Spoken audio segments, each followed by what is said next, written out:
पुण्यात्माओं, परमात्मा का जो ज्ञान है परमात्मा ही करा सकता है। जीव अपनी शक्ति बल से या अपने अभ्यास प्रयत्न से परमात्मा को नहीं जान सकता। अगर ये जान सके होते तो हजारों वर्ष इन्होंने समाधि मेडिटेशन करके देख लिए। अब जो 2.5 घंटे सुबह 2.5 घंटे शाम भक्ति करके मोक्ष का दावा करते हैं, वो खोखला दावा उनका। हजारों वर्ष उन्होंने इस शरीर में खूब टक्कर मार ली और लास्ट में कह दिया गॉड इज फॉर्मलेस, परमात्मा निराकार है, परमात्मा का केवल प्रकाश देखा जा सकता है। तो परमात्मा नहीं देख सके वह, परमात्मा का जो प्रकाश देखा है तो परमात्मा बिना प्रकाश होगा किसका। वो तो ऐसा है जैसे ये शरीर है हमारा, ये ऐसा है जैसे किसी सरोवर तालाब के साथ में कोई मकान बना हो, कोई महल बना हो और उस सूर्य का प्रकाश उस सरोवर के जल से रिफ्लेक्ट होकर, प्रतिबिंब होकर के और उस मकान की किसी छत पर लग रहा हो, तो वहाँ उसका प्रकाश तो सूर्य का है लेकिन वो सूर्य नहीं है। और कोई ये कहे ये प्रकाश तो सूर्य का है जो घर में हम देख रहे हैं, लेकिन सूर्य निराकार है, तो क्या वो बुद्धिमान व्यक्ति हो सकते? तो इस शरीर रूपी महल में उस परमात्मा का रिफ्लेक्टेड यानी प्रतिबिंब का जो बना हुआ प्रकाश है, प्रतिबिंब देखते हैं ये लोग। और लास्ट में इन्होंने यही मान लिया कि परमात्मा निराकार है, परमात्मा का केवल प्रकाश देखा जा सकता है त्रिकुटी में या जहाँ भी वो ध्यान का व्यर्थ प्रयत्न करते हैं। तो प्रकाश, परमात्मा बिना प्रकाश किसका हो गया वो? तो परमात्मा निराकार कैसे है जब उसका प्रकाश आपने देखा तो है कहीं वो? तो सूर्य को निराकार बताने वाले और सूर्य का प्रकाश देखने का दावा करने वाले वो बुद्धिहीन प्राणी है। यही यथास्थिति समझ लेना इन अज्ञानी ऋषि, महर्षि और आज तक के जितने परमात्मा से अपरिचित संत हैं, उन्होंने यही थ्योरी बताई है। चाहे वो राधा स्वामी पंथ से संबंधित हैं, चाहे वो धन सतगुरु पंथ से, चाहे जय गुरुदेव पंथ से, और चाहे कोई अन्य जितने भी आज तक संत ऋषि महर्षि आप जिससे भी विचार सुनोगे, परमात्मा निराकार है। और जो निराकार और साकार दोनों स्थिति बताते हैं वो कति अनजान है। वो कहते हैं परमात्मा मूलतः तो वो निराकार ही है, लेकिन यहाँ साकार बन कर आता है जैसे श्री राम और श्री कृष्ण रूप में। कोई बात हुई? फिर निराकार साकार अलग कैसे हो गया? तो साकार मानो या निराकार मानो उसको, तो दोनों स्थिति नहीं होती किसी वस्तु की। कोई नहीं कहे अंधा भी है और दिखा भी है, ये दोनों बात थोड़ी हो सकती है कि अंधा है तो अंधा ही है, उसको दिखता नहीं फिर, और दिखता है फिर अंधा कैसे? निराकार है तो साकार कैसे? वो साकार है तो निराकार कैसे? तो जिन महापुरुषों को परमात्मा स्वयं मिले अपने प्रयत्न से, पुण्यात्माओं, आज तक किसी ने भगवान को पाया नहीं। राज्य भी त्याग दिया, परिवार भी त्याग दिया, जंगल में वन में जाकर के गुफाओं में भी रह लिए, धूने लगाकर प्रयत्न किए, चारों तरफ आग बाल कर, और झरनों में खड़े हो कर भी साधकों ने परमात्मा प्राप्ति का प्रयत्न किया, लेकिन ऑल इन वेन यानी सभी निष्फल रहे, क्योंकि उनकी साधना अकॉर्डिंग टू द शास्त्र नहीं थी। उनकी साधना शास्त्र अनुकूल नहीं थी, मनमाना आचरण था। और अब भी जो कर रहे हैं मनमाना आचरण, वो भी अपना जीवन व्यर्थ कर रहे हैं। जैसे श्रीमद् भगवद गीता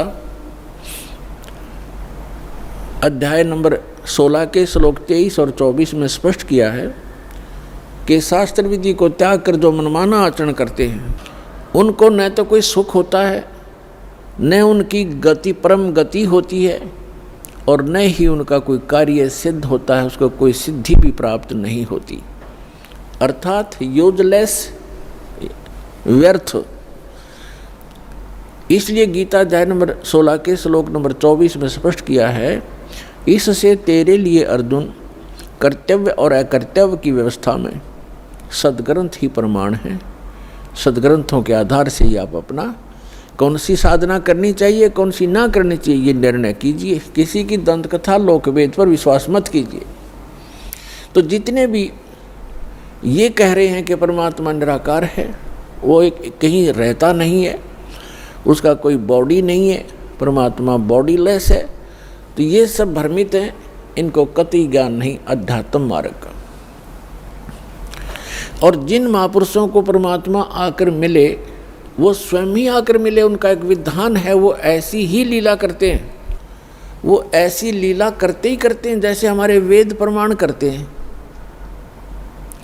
ऋग्वेद मंडल नंबर 9 सूक्त 86 मंत्र 26 और 27 में, ऋग्वेद मंडल नंबर 9 सूक्त 82 मंत्र 1, 2, 3 में, ऋग्वेद मंडल नंबर 9 सूक्त 54 मंत्र 3 में, ऋग्वेद मंडल नंबर 9 और सूक्त 94 के मंत्र 1 में, ऋग्वेद मंडल नंबर 9 सूक्त 95 के मंत्र नंबर 2 में, ऋग्वेद मंडल नंबर 9 सूक्त 96 के 96 के मंत्र 16 से लेकर 20 में, ऋग्वेद मंडल नंबर 9 सूक्त 20 के मंत्र 1 में, ऋग्वेद मंडल नंबर 9 सूक्त 1 मंत्र 8 और 9 में।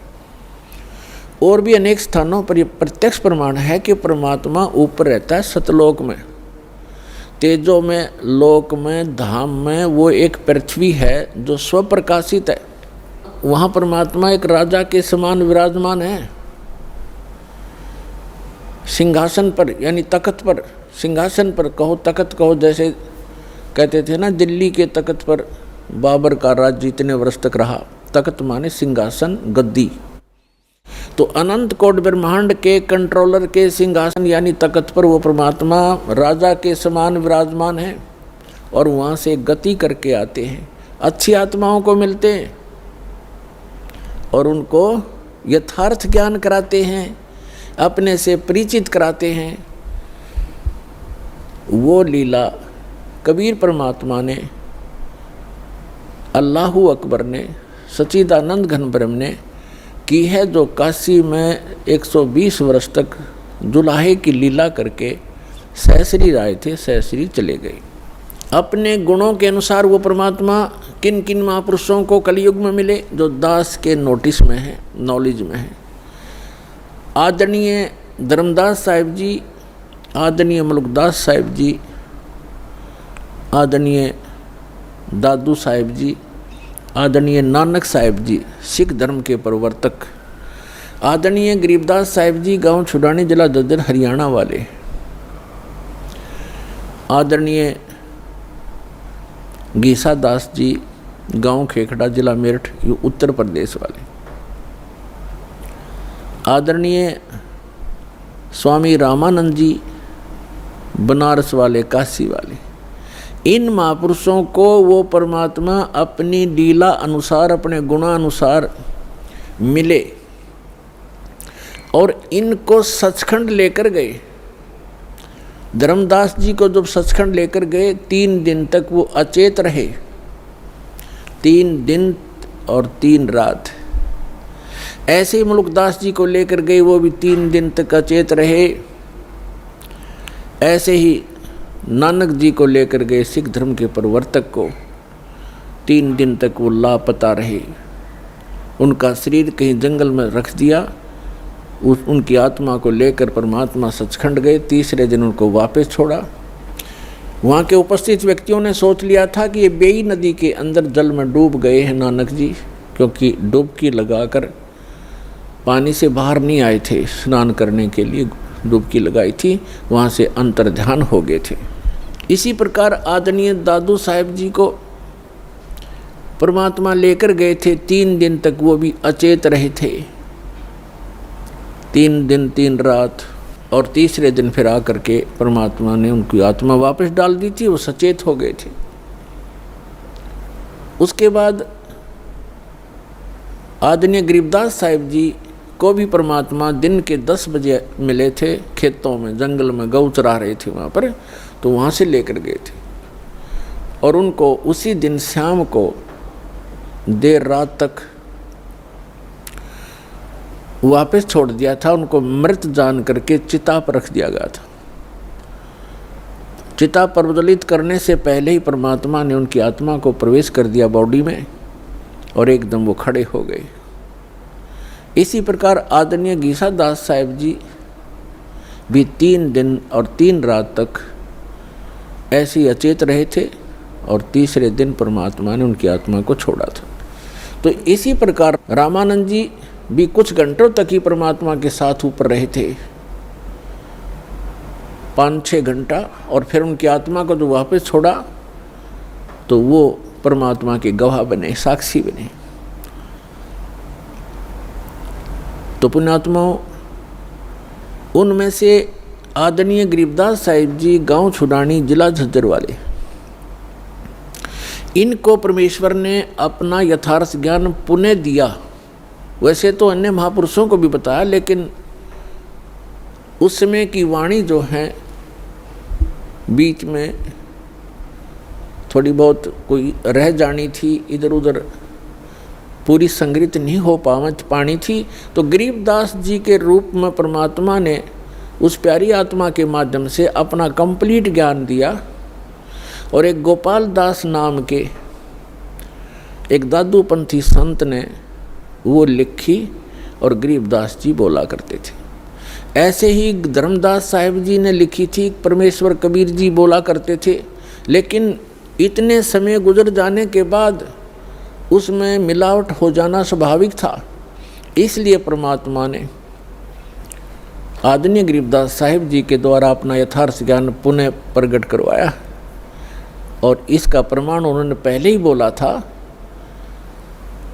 कि 12वां पंथ गरीबदास पंथ होगा और गरीबदास जी के माध्यम से मेरी वाणी पुनः प्रकट होगी, प्रकाश होगा।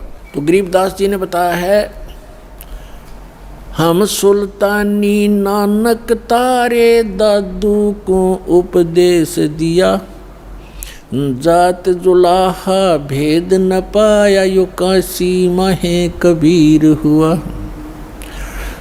गरीबदास साहिब जी कह रहे हैं कि हम इंक्लूडिंग मी यानी गरीबदास सहित नानक जी को, अब्राहिम सुल्तान अधम को और दादू जी को, गरीबदास साहिब जी कह रहे हम सब को पार किया।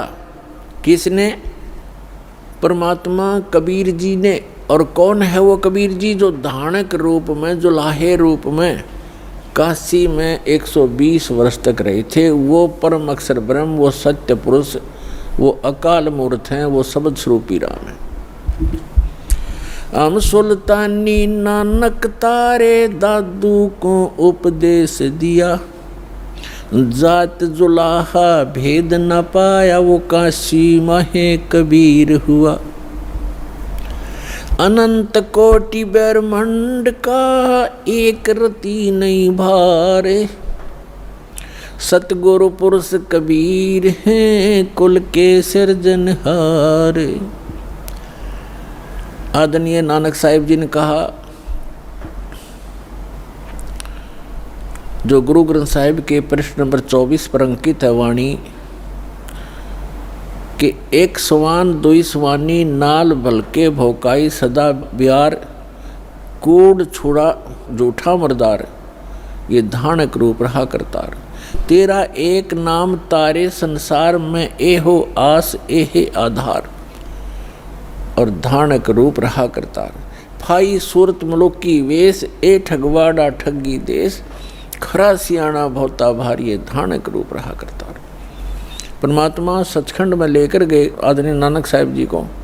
फिर परमेश्वर ने उनको बेई नदी के किनारे वापस छोड़ दिया सशरीर। तो उसके बाद उन्होंने, परमात्मा ने सचखंड में कहा था कि मैं काशी में रहता हूँ, जुलाहे का काम, दानक का काम करता हूँ और सतनाम दूंगा, वहाँ आ जाना, सतनाम से मोक्ष होगा बच्चा, और कोई तरीका नहीं।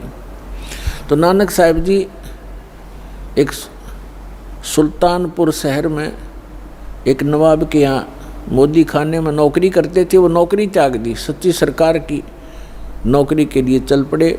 बनारस में पहुँचे, जब देखा जो सचखंड में देखी थी जो सूरत, और वो देखा वहाँ एक जुलाहे के रूप में कपड़ा बुनते हुए, तब कहा था फाई सूरत मुल्क की वेश, ए ठगवाड़ा ठगी देश, खरा सियाणा बहुता बार ये धानक रूप रहा करता रहे। कहा था ये बोली आत्माओं, देखो ये लोगों आओ, ये अपने आप को छुपाए बैठा है, ये ठग है, ये ठगवाड़ा है। प्यार में रो रो कर कह रहे थे, ये बैठा धानक रूप रहा करता और धानक रूप रहा करता। इसी प्रकार मुल्कदास जी ने कहा, दादू साहिब जी ने कहा है कि जिन मुख को निज नाम दिया सोए सतगुर हमार, दादू दूसरा कोई नहीं ये कबीर सिरजनहार। और मुल्कदास जी ने कहा था, जपो रे मन साहेब नाम कबीर, जपो रे मन परमेश्वर नाम कबीर। और फिर कहा है कि दास मलोक सलूक कहत है, खोजो खसम कबीर, जपो रे मन परमेश्वर नाम कबीर। काफ़ी लंबा प्रकरण है, लेकिन हम थोड़ा थोड़ा आपको प्रमाण दे रहे हैं। और आदरणीय धर्मदास जी ने कहा है, आज मोहे दर्शन दियो जी कबीर, आज मोहे दर्शन दियो जी कबीर, सतलोक से चल कर आए, सतलोक से चल कर आए, काटन काल की जंजीर, आज मोहे दर्शन दियो जी कबीर, आज मोहे दियो जी कबीर। तो ऐसे इन महापुरुषों ने परमात्मा के गुणगान किए।